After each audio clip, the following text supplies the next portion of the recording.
भारतवासी जितने रुपए की एक साल में चीनी खाते हैं, अगर इतने ही रुपए का गुड़ खाने लगे हर साल, तो 15 करोड़ किसानों को हमेशा के लिए हम करोड़पति बना सकते हैं। माने 15 करोड़ किसान हमेशा के लिए करोड़पति हो जाएं, वो कभी भी गरीब ना रहे, उनका घर समृद्धि से भर जाए, संपत्ति उनके यहां इतनी हो जाए, हम इतनी बड़ी मदद उनकी कर सकते। हम अपनी तो मदद करेंगे ही गुड़ खा के, हम हमारे गरीब किसानों की भी मदद करेंगे। और आपको एक छोटी सी आखिरी बात बताऊं, चीनी बनाने में पानी बहुत वेस्ट होता है, पानी बहुत बर्बाद होता है, और पानी बहुत कीमती है, पीने को नहीं मिल रहा है, वो चीनी मिलें बर्बाद कर रही है। जितना पानी चीनी मिलें बर्बाद कर देती हैं, उतने पानी में हजारों मीट्रिक टन धान पैदा हो सकता है। और सबसे आखिरी बात, चीनी मिलों से जो कचरा निकलता है, पता नहीं वो क्या क्या प्रदूषण करता है, फिर उससे निपटने के लिए और पैसे खर्च करने होते। और अच्छी बात है कि गुड़ बनाने में ना कोई प्रदूषण होता है, ना फालतू पानी बर्बाद होता है, क्योंकि गुड़ बनाने में तो गन्ने का रस ही है जिसे गर्म करना पड़ता है, पानी का उसमें कोई योगदान ही नहीं। बस इतना ही है कि गुड़ बनाते समय थोड़ा दूध डाल के उसको साफ किया जाता है, और कुछ किसान उसको भिंडी के रस से साफ कर लेते हैं, इतनी सी बात। तो आप गुड़ खाएं, चीनी हटाएं। डायबिटिक हैं वो तो तुरंत चीनी बंद करें, जो नॉन डायबिटिक हैं वो भी बंद करें। गुड़ चाय के लिए इस्तेमाल करें, माने चाय गुड़ की पिए, दूध गुड़ से पिए, दही गुड़ का खा सकते हैं आप, जो है लस्सी गुड़ से पिए। अगर आपको मिठाई बनानी है, हलवा बनाना है तो गुड़ का बनाएं, लड्डू बनाना है गुड़ का बनाएं, घर में कोई बर्फी पेड़ा बनाना है गुड़ का बनाएं, गुड़ का तो सब कुछ बनता है।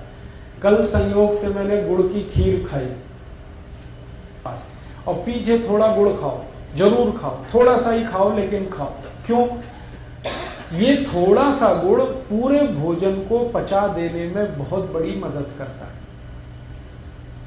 आप कुछ भी खाना खाएंगे, उसको हजम होने में, डाइजेस्ट होने में सामान्य रूप से 6 घंटे लगते हैं, लेकिन अगर आपने गुड़ खा लिया तो 4 घंटे में ही वो खाना आपका पचेगा। ये गुड़ पर हमारे आयुर्वेद की सबसे बड़ी रिसर्च। तो आप खाने के बाद गुड़ जरूर खाएं, खाना जल्दी पचेगा। और इसका उल्टा है, अगर आपने खाने के बाद थोड़ी चीनी खाई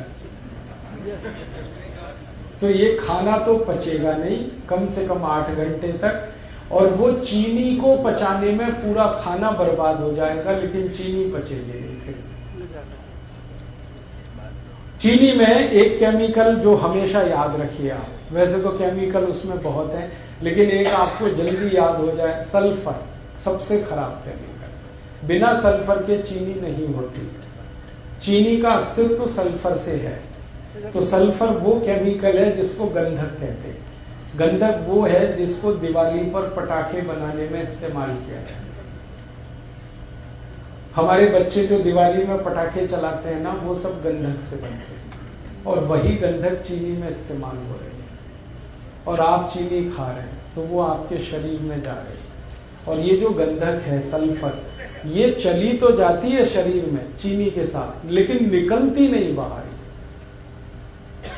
हमारे शरीर की ऐसी व्यवस्था है जिसमें कोई गंदगी, कोई कचरा गया तो या तो यूरिन के साथ निकल जाएगा, पेशाब के साथ, नहीं तो स्टूल के साथ, मल के साथ, नहीं तो पसीने के साथ निकल जाएगा, कभी जरूरत हुई तो बलगम के साथ निकल जाएगा। भगवान ने व्यवस्था बना दी, लेकिन चीनी का जो सल्फर है ये नहीं निकलता, ये जमा होता रहता है, रक्त में जमा होता है, खून में जमा होता है, और एक लिमिट जब ये क्रॉस कर जाता है तो खून में कचरा, जिसको हम कोलेस्ट्रॉल कहते हैं, वो बढ़ता है। और कोलेस्ट्रॉल वो खतरनाक शैतान है जिसके कारण 103 बीमारियां आती हैं। इसलिए आप सावधान रहें भविष्य के लिए। मेरा तो हमेशा यही मानना था कि जैसे अंग्रेज भारत से गए तो चीनी भी उनके साथ हम भेज देते, सारी चीनी मिलें उठा के वो ले जाते यहां से, क्योंकि इसमें कबाड़ और कचरा है और कुछ है नहीं, तो देश का भला हो जाता। वापस हम फिर गुड़ खाने लगते, गुड़ बनाने लगते, लेकिन वो नहीं हुआ, अंग्रेजों को भगा दिया, चीनी को रख लिया। अब ये चीनी को भी घर से हटाइए आप, वैसे ही जैसे अंग्रेजों को आपने देश से हटाया,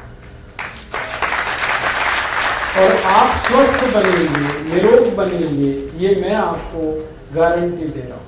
आप चीनी छोड़ के आज से शुरू करके देखिए, 15 दिन में वेट कर लीजिए अपना, आपको आश्चर्य लगेगा कि आपका वजन कम हो रहा है 15 ही दिन में।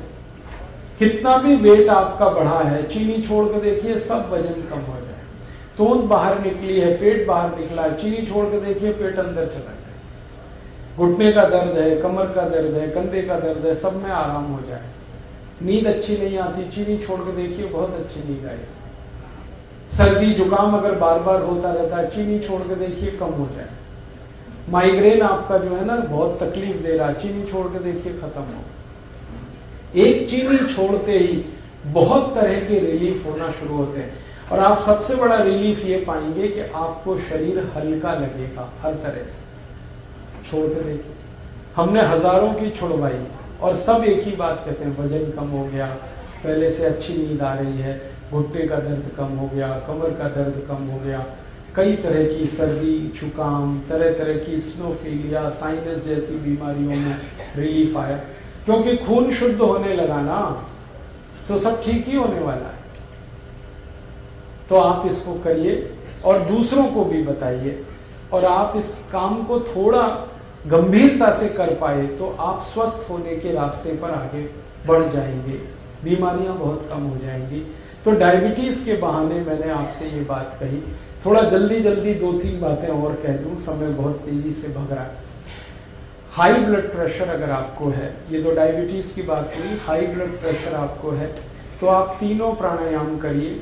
भस्त्रिका 5 मिनट, कपालभाति आधा घंटा, अनुलोम विलोम आधा घंटा, और हर दिन थोड़ी कुछ आयुर्वेदिक दवाएं ले लीजिए जो घर में ही है। जैसे एक बहुत अच्छी दवा आपके घर में है दालचीनी, दालचीनी मसाले के रूप में आप यूज करते हैं, वो आप खाइए, पत्थर में पीस के पाउडर बना के।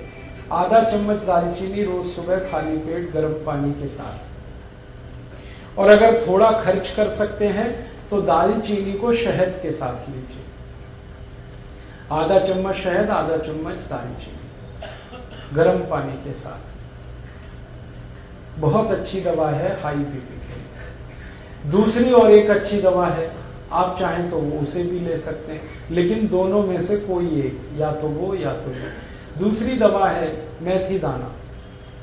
मेथी दाना आधा चम्मच लीजिए, 1 गिलास गर्म पानी में रात को भिगा दीजिए, रात भर पड़ा रहने दीजिए उसको पानी में, सवेरे उठकर पानी को पी लीजिए और मेथी दाने को चबा के खा लीजिए। ये बहुत जल्दी आपका हाई बीपी ठीक करेगा, 1.5 से 2 महीने में बिल्कुल नॉर्मल कर देगा। और एक तीसरी दवा है हाई बीपी के लिए, अर्जुन की छाल। अर्जुन एक वृक्ष होता है, कहीं भी मिलता है, छत्तीसगढ़ में तो शायद हर जिले हर गांव में मिल जाता है। ये वृक्ष का जो तना होता है वहां से कुछ छाल उतरती है सूखी, वो बाजार में मिलती है, आप खरीदेंगे तो 25-30 रुपए किलो में मिलेगी, बहुत सस्ती। इस अर्जुन की छाल को धूप में सुखा के पत्थर में पीस के बना लीजिए इसका पाउडर। आधा चम्मच पाउडर आधा गिलास गर्म पानी मिला के ले लीजिए। बहुत अच्छा होगा कि आधा चम्मच अर्जुन छाल पाउडर को आधा गिलास गर्म पानी में उबाल दें और खूब उबलने के बाद इसको चाय की तरह से पिए। ये हाई बीपी को ठीक करेगा, कोलेस्ट्रॉल को ठीक करेगा, ट्राइग्लिसराइड्स को ठीक करेगा, मोटापा कम करता है। ये हार्ट में अगर कहीं आर्टरीज में ब्लॉकेज है तो ब्लॉकेज को भी ये निकाल देता है अर्जुन की छाल। डॉक्टर्स जिनके बारे में ये कहते हैं ना कि दिल कमजोर है आपका, अगर दिल कमजोर है तो आप जरूर अर्जुन की छाल लीजिए हर दिन, दिल बहुत मजबूत हो जाएगा। आपका ESR ठीक होगा, इजेक्शन फ्रैक्शन की प्रॉब्लम है वो भी ठीक हो जाएगी। बहुत अच्छी दवा है ये अर्जुन की छाल। और एक अच्छी दवा है अपने घर में, उसका नाम है लौकी का रस। 1 कप लौकी का रस रोज पीना, सवेरे खाली पेट, नाश्ता करने से 1 घंटे पहले। और इस लौकी के रस में धनिया पत्ता, पुदीना पत्ता, तुलसी पत्ता, 5 धनिया पत्ता, 5 पुदीना पत्ता, 5 तुलसी पत्ता मिला के 3-4 काली मिर्च पीस के ये सब डाल के पीना बहुत अच्छे से आपका बीपी ठीक करेगा और ये हृदय को भी बहुत व्यवस्थित कर देता है। परम पूजनीय स्वामी रामदेव जी ने पिछले 10 वर्षों में करोड़ों भारतवासियों को लौकी का रस पिलाया और गंभीर रोग ठीक हुए, उनके डायबिटीज ठीक हुई, हाई बीपी ठीक हुआ। आज स्थिति ये है कि जो लौकी कभी 2 रुपए किलो बिका करती थी अब वो 20 रुपए किलो हो गई, क्योंकि डिमांड बढ़ी ना तो कीमत बढ़ गई। हमें इसका कोई अफसोस नहीं, अगर थोड़ी कीमत भी बढ़ी तो फायदा किसी किसान को ही मिल रहा। आप चाहें तो लौकी को अपने घर में भी लगा सकते हैं, थोड़ी भी कच्ची जमीन है लौकी आराम से होती है। और लौकी के बारे में कहा जाता है कि खराब से खराब जमीन में पैदा होता है, घर में भी लगा सकते हैं, छत में लगा सकते हैं। अगर आपकी छत है, एक गमला है ना, गमला मिट्टी का, उसी में लौकी लग जाएगी, एक बीज डालिए, बेल हो जाएगी, लौकी पूरी आएगी। और इसके 2 फायदे हैं, छत पे लौकी की बेल फैला दीजिए तो नीचे का तापमान कम हो जाएगा, अंदर का लौकी तो मिलेगी फ्रेश, घर के अंदर का तापमान कम हो जाएगा, करके देखा मैंने। और इसमें कम से कम 3 से 4 डिग्री का फर्क आ जाता है घर के तापमान, तो अंदर की गर्मी आप कम कर पाएंगे और आपको फ्रेश लौकी मिल जाएगी।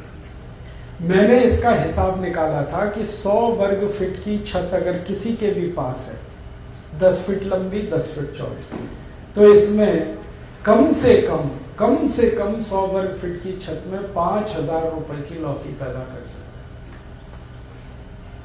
कम से कम। खुद खा सकते हैं, पड़ोसियों को खिला सकते हैं, क्योंकि ये बहुत भरपूर फल देने वाली बेल क्रीपर है, सूर्य के प्रकाश को ज्यादा अवशोषित करके काम करने वाला ये पौधा है।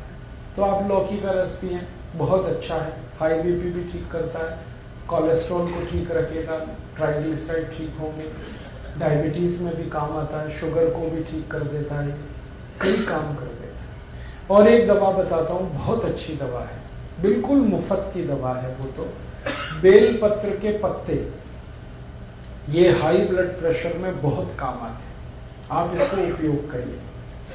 5 पत्ते ले लीजिए बेल पत्र के, पत्थर में पीस के बनाइए उसकी चटनी, और जो चटनी बन गई बेलपत्र के पत्ते की, उसको 1 गिलास पानी में डाल के खूब गर्म कर दीजिए, इतना गर्म करिए कि पानी आधा हो जाए, फिर इसको ठंडा करके पी लीजिए। ये सबसे जल्दी हाई ब्लड प्रेशर को ठीक करता है, और ये बेलपत्र आपके शुगर को भी नॉर्मल कर देगा। जिनको हाई ब्लड प्रेशर और डायबिटीज दोनों हैं, उनके लिए ये सबसे अच्छी दवा है बेलपत्र, शुगर भी ठीक होगी, ब्लड प्रेशर भी ठीक। और ये बेलपत्र वही है जो हम शंकर भगवान को अर्पित करते हैं। मेरा एक निवेदन है कि आप जब शंकर भगवान को बेलपत्र अर्पित करते हैं तो शंकर जी का स्पर्श करा के ये वापस ले आइए, क्योंकि ये प्रसाद है। आप वहां मंदिर में छोड़ देते हैं बेलपत्र को, पुजारी क्या करता है, वो इकट्ठा करके कचरे के डिब्बे में फेंक देता है।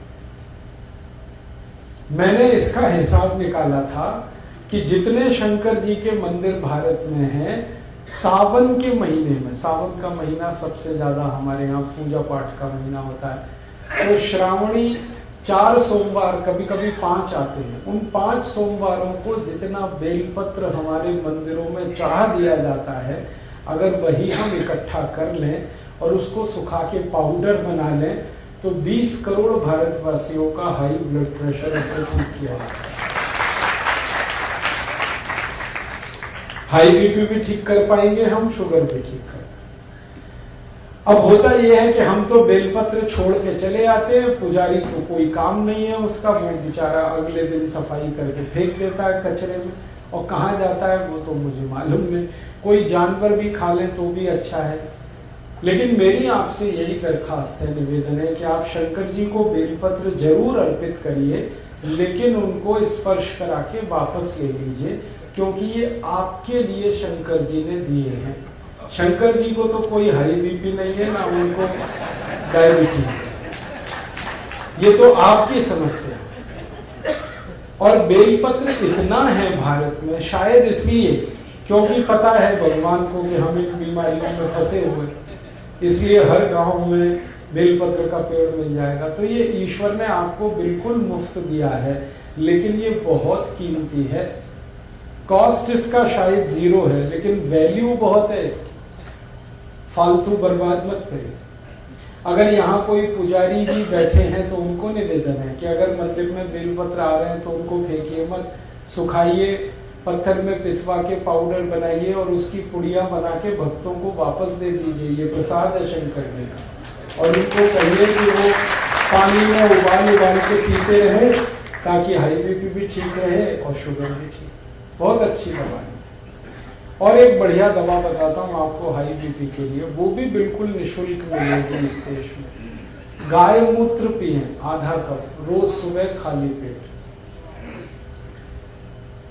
हमारी भारत की जो गाय है, जिसको हम देशी गाय कहते हैं, स्वदेशी गाय कहते हैं, इसका आधा कप मूत्र रोज सुबह खाली पेट कोई भी पिए, हाई ब्लड प्रेशर बहुत जल्दी ठीक होता है।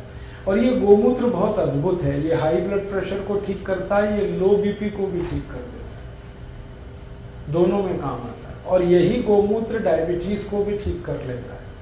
अगर आप खाली गोमूत्र पी रहे हैं तो आपकी शुगर भी ठीक होगा, बीपी भी ठीक होगा। और ये गोमूत्र पिए ना तो घुटने का दर्द भी ठीक होता है, अर्थराइटिस, गाउट दोनों ठीक होते हैं।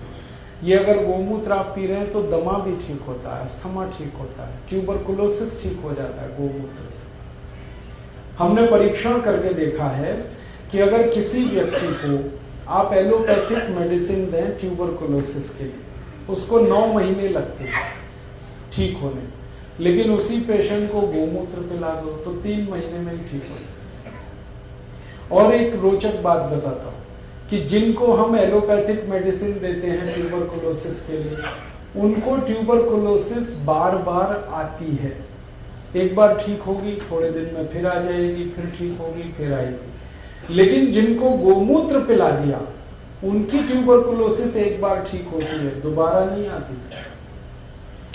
इतना प्रभावी है। आप इसे बिल्कुल मत भूलिए। ट्यूबरकुलोसिस के केस में अस्थमा है, दमा है, ब्रोंकियल अस्थमा है, माइग्रेन है, हेडेक है, आपके शरीर में वजन ज्यादा है, मोटापा है, आपके जॉइंट्स पेन की प्रॉब्लम है, अर्थराइटिस है, गाउट है। हमने 48 बीमारियों में इसका परीक्षण किया है और ये बहुत बढ़िया दवा है, बहुत अच्छी दवा। इसलिए गाय मूत्र को अमृत के समान माना गया है भारत के आयुर्वेद में। आप जरूर इसका उपयोग करें। बस इसमें 2 सावधानी है।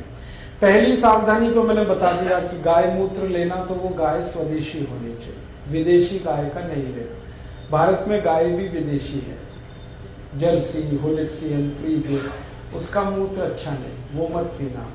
जो स्वदेशी गाय है उसी का। आप ये पूछोगे पहचान कैसे करें स्वदेशी गाय की? बहुत आसान है। जिस गाय का शरीर ऊपर से आप देखो, उसकी पीठ ऐसे सपाट है, प्लेन, वो सभी विदेशी गाय है। और जिस गाय की पीठ पर ऐसे करके कंधा निकला हुआ है पीछे, वो सभी देशी गाय, भारत की गाय।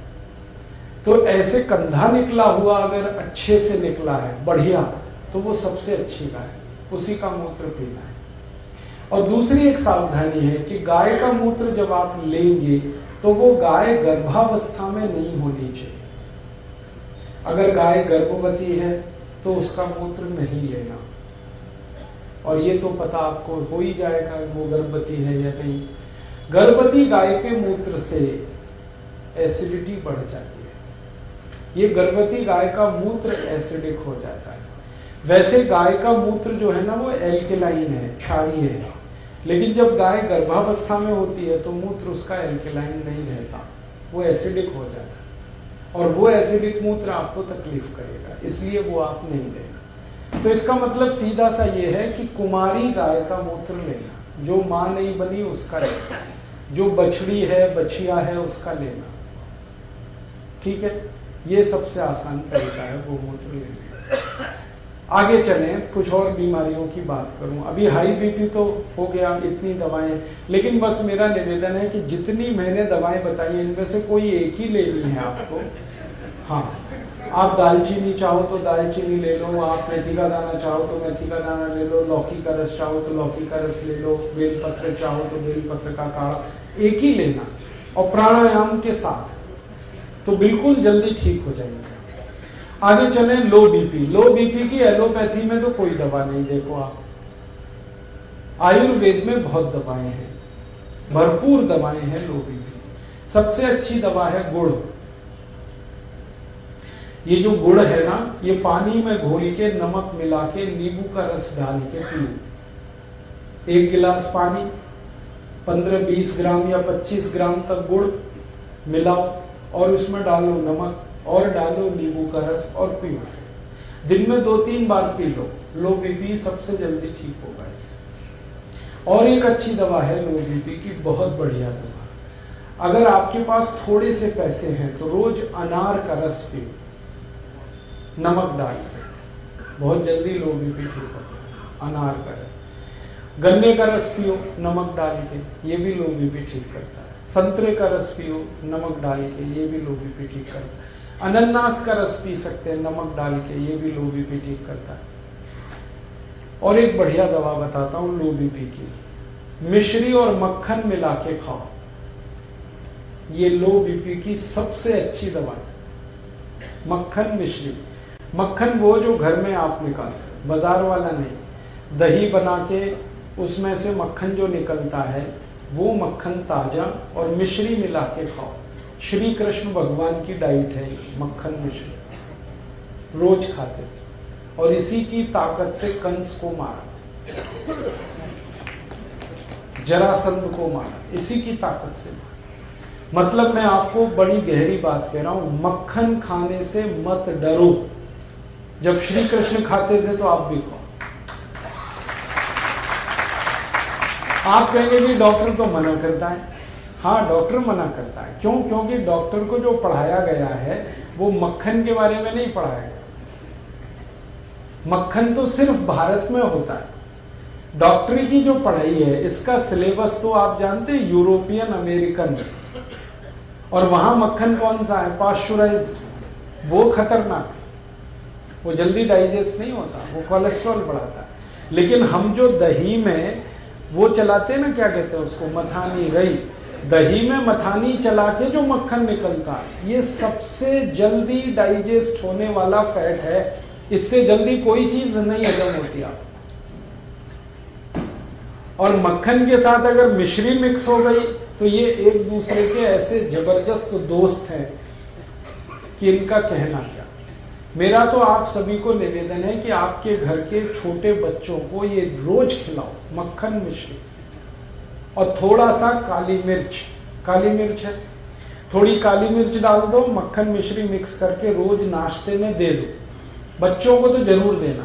मिश्री में चीनी के गुण नहीं होते क्या? ओ, मिश्री जो है ना चीनी से नहीं बनती, वो खांड सारी से बनती है। चीनी बनाने का प्रोसेस बिल्कुल अलग है, मिश्री बनाने का बिल्कुल अलग। और मिश्री जब आप खरीदना ना बाजार से, तो मैं बताता हूं, वो एक गोल बॉल जैसी आती है जिसमें धागा लगा रहता है, वो खरीदना। आजकल मिश्री ऐसी भी आने लगी है जो चीनी जैसी क्यूबिक फॉर्म में, वो मत लेना, वो चीनी से ही बन रही है। जो असली मिश्री है वो बॉल की तरह से होती है, गोल गोल होती है, उसमें धागा लगा रहता है, वो खांड से बनती है। खांड जो है ना चीनी से बिल्कुल अलग चीज है। तो आप वो वाली मिश्री खाओ, मक्खन मिला, बहुत बढ़िया। और मिश्री ना मिले तो गुड़ तो है ही, गुड़ और मक्खन खाओ। लो बीपी में इतने अच्छे रिजल्ट हैं इसके जो किसी मेडिसिन के नहीं। मक्खन गुड़ या मक्खन मिश्री। और एक बढ़िया दवा बताता हूं लो बीपी की, दूध में घी मिला के पियो। 1 गिलास दूध, 1 चम्मच घी, और घी ये गाय वाला,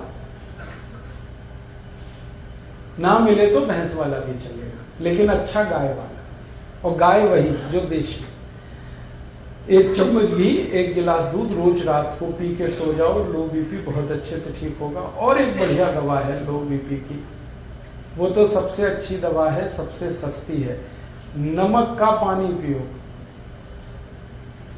पानी में नमक डाल के पीते रहो। जो सबसे गरीब लोग हैं, जो ना मक्खन खा सकते हैं, ना मिश्री खरीद सकते हैं, ना गन्ने का रस, ना अनार का रस, तो उनको बता दो कि पानी और नमक इतना तो पी ही सकते हैं, और गुड़ डाल दें तो और भी अच्छा है। उसमें नहीं डालें तो नमक पानी पीते रहें दिन में 2-3 बार। मैंने देखा है भारत में, मेरा अनुभव है कि ज्यादा गरीब लोगों को लो बीपी की ही शिकायत है।